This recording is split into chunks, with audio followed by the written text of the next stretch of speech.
नमस्कार, ये आकाशवाणी पटना है। अब आप खालिद रशीद से प्रादेशिक समाचार सुनिए। पहले मुख्य समाचार।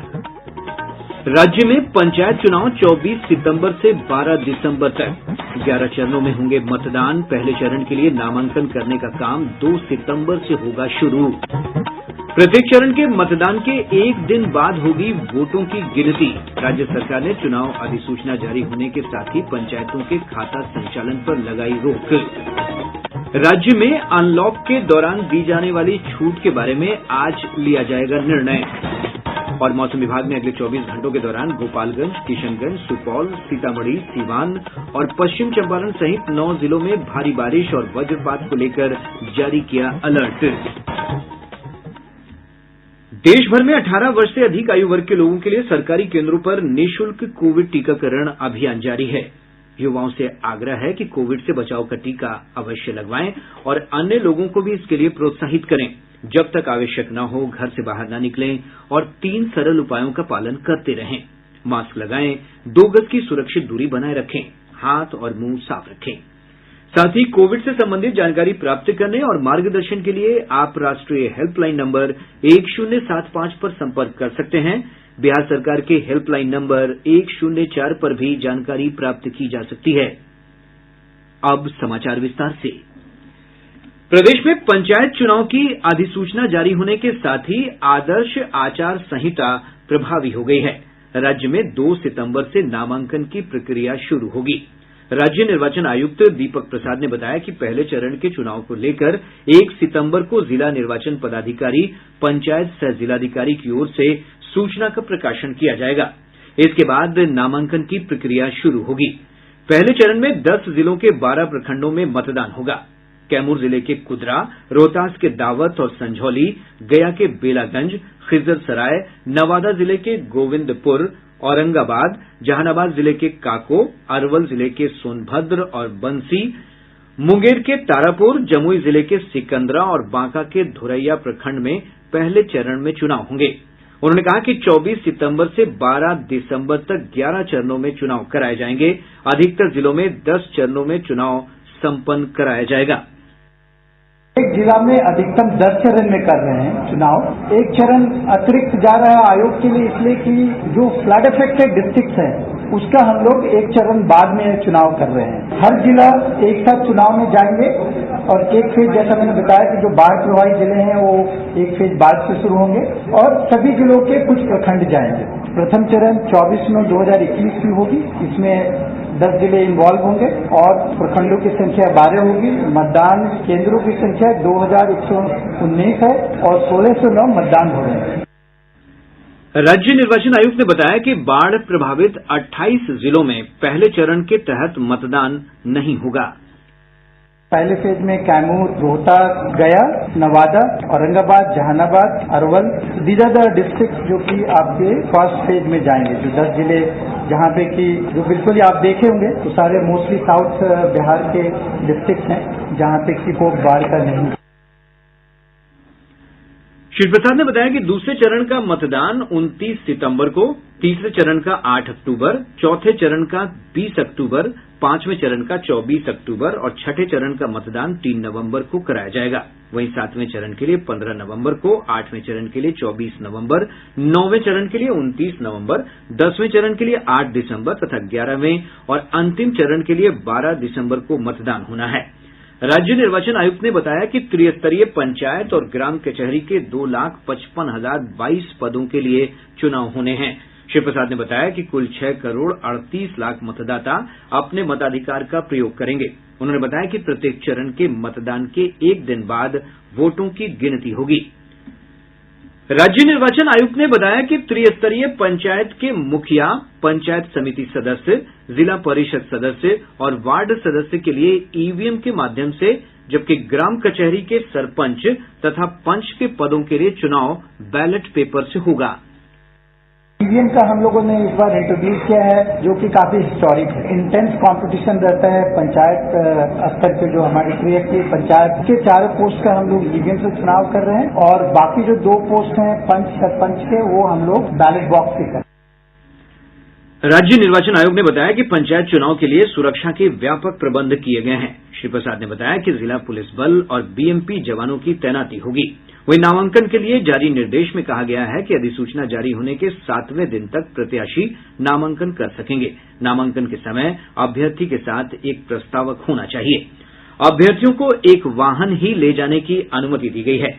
पंचायत चुनाव की अधिसूचना जारी होने के बाद आदर्श आचार संहिता को देखते हुए राज्य सरकार ने त्रिस्तरीय पंचायती राज संस्थाओं की ओर से संचालित सभी खातों का संचालन पर तत्काल प्रभाव से रोक लगा दी है।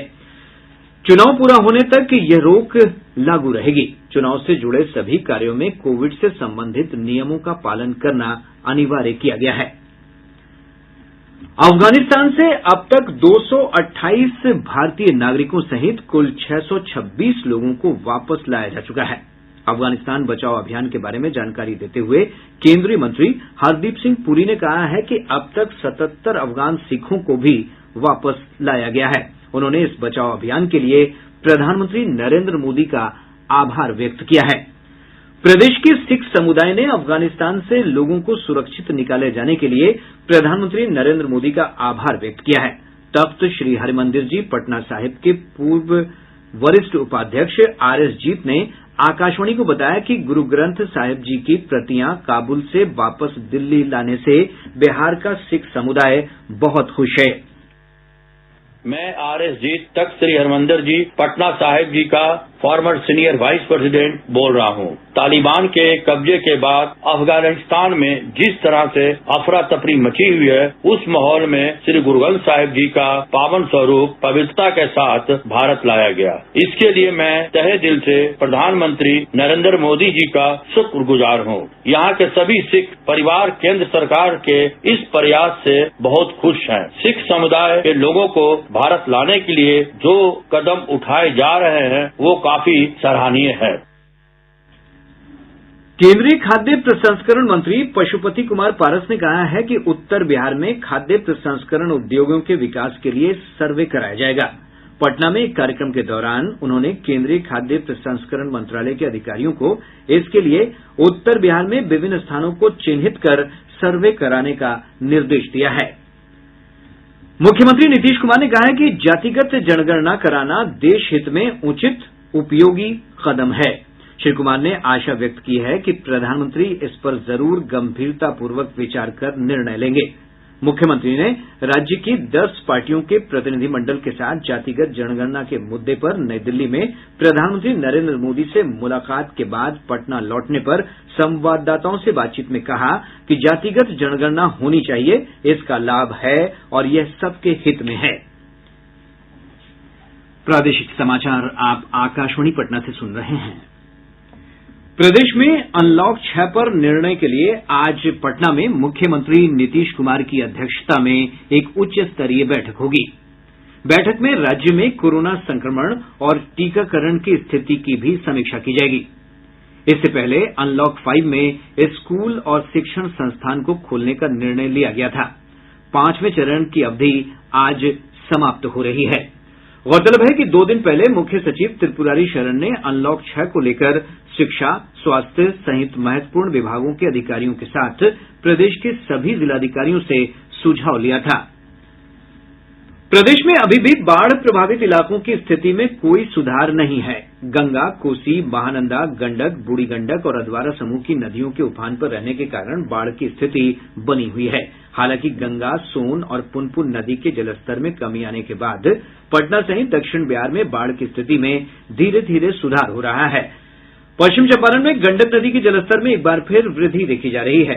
हमारे संवाददाता ने बताया कि नेपाल के तराई क्षेत्र में हो रही लगातार बारिश से रामनगर दोन क्षेत्र में सिंगहा नदी का जलस्तर बढ़ने से यह इलाका चौथी बार बाढ़ की चपेट में आ गया है।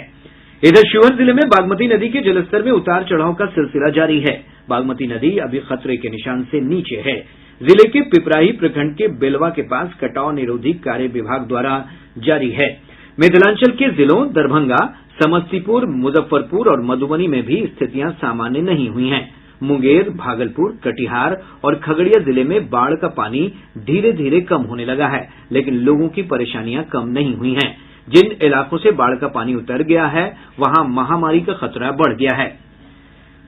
प्रदेश के अधिकतर स्थानों पर आज सुबह से रुक रुक कर बारिश हो रही है। मौसम विभाग ने बताया है कि मानसून की ट्रफ रेखा हिमालय के तराई में स्थित मधुबनी, सीतामढ़ी होते हुए ओडिशा की तरफ जा रही है। साथ ही चक्रवाती हवा का क्षेत्र राज्य के उत्तरी हिस्सों में बना हुआ है, जिसके प्रभाव से अगले 24 से 48 घंटों के दौरान गोपालगंज, किशनगंज, सुपौल, सीतामढ़ी, सीवान और पश्चिम चंपारण सहित 9 जिलों में भारी बारिश और वज्रपात की आशंका है। स्वास्थ्य मंत्री मंगल पांडेय ने कहा है कि 20 दिनों में प्रदेश में लगभग 3000 चिकित्सकों की नियुक्ति की प्रक्रिया शुरू हो जाएगी। साथ ही आने वाले दिनों में 18,000 ANM की नियुक्ति की जाएगी। पटना स्थित भाजपा प्रदेश कार्यालय में आयोजित सहयोग कार्यक्रम के दौरान उन्होंने कहा कि स्वास्थ्य विभाग के स्तर पर 10,000 ANM की स्थायी तौर पर नियुक्ति होगी। बिहार पुलिस के 128 इंस्पेक्टर और दारोगा का तबादला कर दिया गया है। पुलिस मुख्यालय की ओर से जारी आदेश के अनुसार इनमें भोजपुर, सारण, मुजफ्फरपुर, रोहतास और औरंगाबाद जिले के पुलिस पदाधिकारी शामिल हैं। केंद्रीय माध्यमिक शिक्षा बोर्ड CBSE की 10वीं और 12वीं बोर्ड की कंपार्टमेंटल परीक्षा आज से शुरू हो रही है। यह परीक्षा 18 सितंबर तक चलेगी। कंपार्टमेंटल परीक्षा में राज्य के 25,000 परीक्षार्थी शामिल हो रहे हैं। इसके लिए पूरे प्रदेश में 200 केंद्र बनाए गए हैं। वहीं बिहार विद्यालय परीक्षा समिति ने मैट्रिक और इंटर परीक्षा 2022 में शामिल होने वाले छात्रों के लिए ऑनलाइन आवेदन और परीक्षा शुल्क जमा करने की तिथि बढ़ा दी है। छात्र अब 3 सितंबर तक आवेदन कर सकते हैं। इधर बोर्ड ने कहा है कि इंटरमीडिएट में पहली सूची के आधार पर 31 अगस्त तक राज्य के इंटर स्तरीय स्कूल कॉलेजों में नामांकन करा सकते हैं। राज्य सरकार ने सृजन घोटाला मामले में 2 अधिकारियों पर मुकदमा दर्ज करने की अनुमति दी है। इनमें भागलपुर के तत्कालीन जिला भू अर्जन पदाधिकारी वीरेंद्र कुमार मिश्रा और जयश्री ठाकुर शामिल हैं। जयश्री ठाकुर पर लगभग 230 करोड़ रुपए की अवैध निकासी का आरोप है। सृजन घोटाला मामले में अब तक 11 पदाधिकारियों पर मुकदमा दर्ज किया गया है। पूर्व मध्य रेल राजेंद्र नगर टर्मिनल नई दिल्ली राजधानी एक्सप्रेस विशेष ट्रेन को अब अत्याधुनिक सुविधाओं से लैस तेजस कोच के साथ चलाएगा। पूर्व मध्य रेल के मुख्य जनसंपर्क अधिकारी राजेश कुमार ने बताया कि इस विशेष ट्रेन का परिचालन 1 सितंबर से शुरू किए जाने की संभावना है। CCTV कैमरा युक्त तेजस के प्रत्येक कोच में यात्रियों को यात्रा संबंधी महत्वपूर्ण सूचनाएं जैसे अगला स्टेशन, शेष दूरी, आगमन और प्रस्थान का अपेक्षित समय, विलंब और सुरक्षा संबंधी संदेश के प्रदर्शन के लिए 2 LCD डिस्प्ले लगाए गए हैं। अब पटना से प्रकाशित प्रमुख समाचार पत्रों की सुर्खियां। आज के सभी समाचार पत्रों ने पंचायत चुनाव से जुड़ी खबर को प्रमुखता से प्रकाशित किया है। पंचायत चुनाव की खबर को शीर्षक बनाते हुए हिन्दुस्तान ने लिखा है, मतदान के लिए EVM और बैलेट बॉक्स दोनों का होगा इस्तेमाल। दैनिक जागरण का शीर्षक है, ग्रामीण इलाकों में आचार संहिता लागू, पालीगंज में सबसे पहले और दानापुर में सबसे अंत में चुनाव। दैनिक भास्कर की सुर्खी है, पटना से प्रदेश में हम किसी और 100 किलोमीटर भी जाएंगे तो देना पड़ेगा टोल। प्रभात खबर ने बीएड प्रवेश परीक्षा परिणाम की खबर को प्रमुखता से प्रकाशित करते हुए लिखा है, बीएड प्रवेश परीक्षा में 95.06% विद्यार्थी सफल। और अब अंत में मुख्य समाचार एक बार फिर। राज्य में पंचायत चुनाव 24 सितंबर से 12 दिसंबर तक 11 चरणों में होंगे मतदान। पहले चरण के लिए नामांकन करने का काम 2 सितंबर से होगा शुरू। प्रत्येक चरण के मतदान के 1 दिन बाद होगी वोटों की गिनती। राज्य सरकार ने चुनाव अधिसूचना जारी होने के साथ ही पंचायतों के खाता संचालन पर लगाई रोक। राज्य में अनलॉक के दौरान दी जाने वाली छूट के बारे में आज लिया जाएगा निर्णय।